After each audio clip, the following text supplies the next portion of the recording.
Shavua Tov, everybody. Hope you had a lovely Shabbat. There was a group of young kids playing football in their front garden. As they're playing, the ball went flying over the fence and into the road. One kid ran out the gate and picked up the ball that's gone into the road.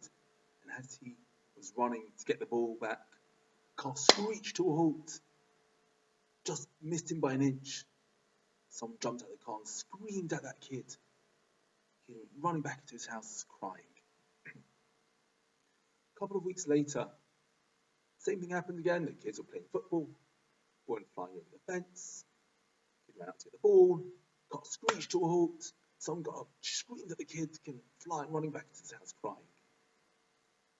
A bit later, they were playing football again in the front garden. Ball once again went over the fence. The kid once again ran out to get the ball back. Once again, the car screeched to a halt, missing the boy by an inch. Somebody got out the car, looked at the boy, didn't shout, just stared at the boy. The boy crying to the person who got out of the car. This is his mother. What's the difference? Why didn't you go running away like you did the previous time? Running away scared from the person who got out the car. The answer is, when a parent tells off the child, when a parent stands up and tells the child, you did something wrong here, it's done out of love. And the love is felt by the child. And they'll come running back to their parents because they feel that love. In this week's parasha, Parashat Behar Bechukotai, in the second half of Parashat Bechukotai, we see that God gives us, Moshe gives us the brachot and klalot, the blessings and the curses, good and bad consequences based on our actions. It'd be nice just to have the good side of things, but as any loving parent would do, God sometimes has to admonish us for what we do wrong. There's still one problem remaining. And the one problem is there's so many more klalot than brachot. We've got a few 10, 11 psukim of brachot, but pages and pages of klalot. Understandable that God shows love to us and has to admonish us so much, often, and to admonish us occasionally. But so much love seems a bit much. To answer this, I'd like to look back at Bereshit. Just after the creation of the world, Chava had eaten from the Eitz Hadat.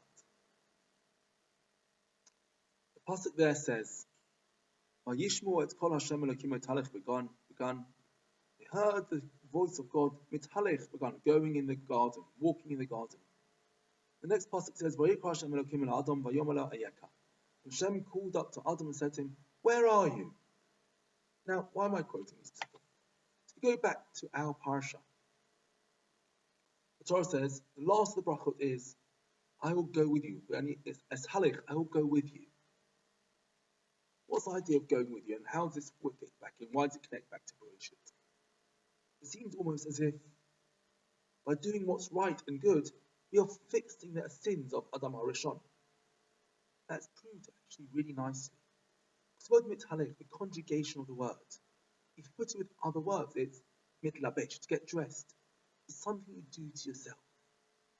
As long as it's something you do to yourself, something you do with somebody else.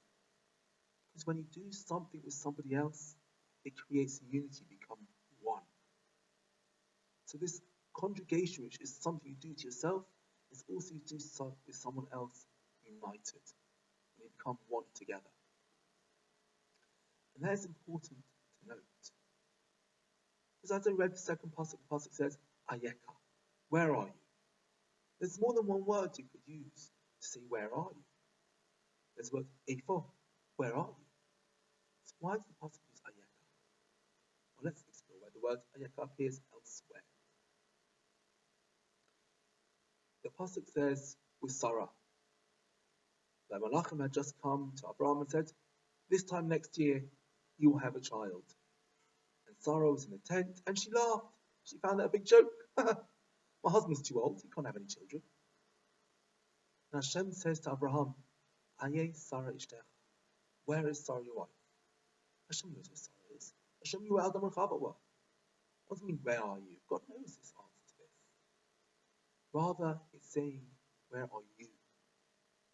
You are missing something. The person you are meant to be is not really there. When Adam and Chava sinned, they lost their true potential.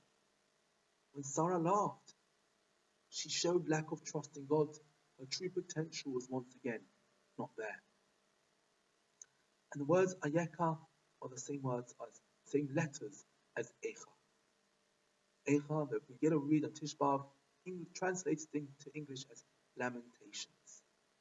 Because when we are missing part of ourselves, when we are missing our true potential, Echa, that is terrible, that's sad. You'd be upset by that. And we come back to our parasha. When we don't do what's good, when we're missing our true selves, there's lots of different things that could happen, negative consequences that could happen as a result of that. When it comes to positive consequences, there's nothing greater than reaching our true potential and walking with God. Yes, God gives us rain and promises us that He'll feed us and clothe us. When it comes to blessings, there's nothing better, there's nothing greater, there's nothing more that we can want than simply reaching our potential and being at one with God. And that's why, yes, we've got lots of tiklalot. The brachot are short, because there's nothing more that we can ask for. There's nothing more that we could want. And it's my prayer and my blessing that we can look into ourselves, reach our potential, and be as one with God. Shvuah Tov.